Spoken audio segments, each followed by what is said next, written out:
जानकारी सामने आ रही है। यूपी उपचुनाव से जुड़ी इस वक्त की बड़ी खबर।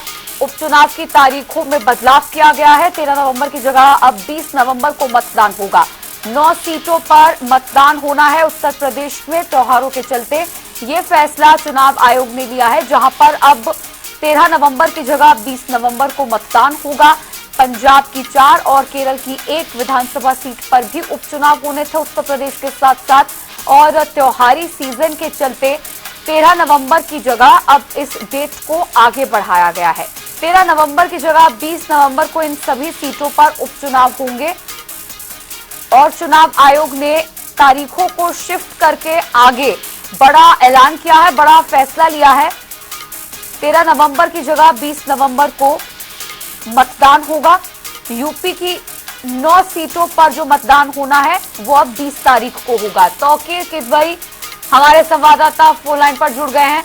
तौकीर, बड़ा अपडेट सामने आया है उपचुनाव को लेकर। जिन भी सीटों पर उपचुनाव होने थे अब 13 की जगह 20 तारीख को होंगे। क्या कुछ कारण इसके पीछे बताया जा रहा है? देखिए, बताया जा रहा है कि जिस तरह से देव दीपावली है और छठ पूजा है, इसको लेकर एक डेलीगेशन कुछ समय पहले अभी चुनाव आयोग से मिला था और उसने कहा था कि लोग अपने त्योहारों में बिजी होंगे, इस वजह से इस डेट में बदलाव किया जाए ताकि लोग अपना जो मतदान है वो सही से कर पाए और अपने अपने घरों में मौजूद हो जहां पर उनका वोट है। फिलहाल इस बात को लेकर चर्चा थी कि चुनाव की डेट बदली जा सकती है। फिलहाल जिस समय अब महाराष्ट्र में चुनाव होगा और झारखंड का सेकेंड फेज होगा, उसी के साथ अब उत्तर प्रदेश की 9 विधानसभा सीटों पर जिसको उपचुनाव होना है वहां पर अब चुनाव की डेट निर्धारित की गई है चुनाव आयोग की तरफ से। बिल्कुल तौकीर, अब चूंकि डेट जो है वो आगे की तरफ शिफ्ट हुई है, 13 की जगह 20 को होंगे उपचुनाव, तो ऐसे में सभी राजनीतिक दलों को थोड़ा और समय भी मिल जाएगा चुनावी कैंपेन चलाने के लिए, प्रचार प्रसार करने के लिए।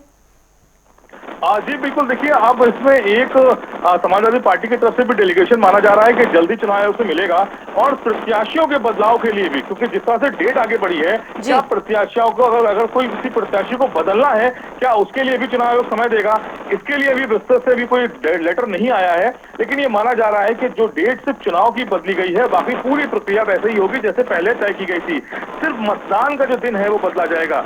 और अब ये भी आप सही बात है कि जिस तरह से कैंपेनिंग के तौर पर देखा जा रहा था कि झारखंड और महाराष्ट्र में जो बड़े नेता थे वो जगहों पर नजर आ रहे थे, अब भरपूर समय मिलने के बाद उत्तर प्रदेश की 9 विधानसभा सीटों पर भी इस तरह के जो नेता हैं वो कैंपेन करते नजर आएंगे।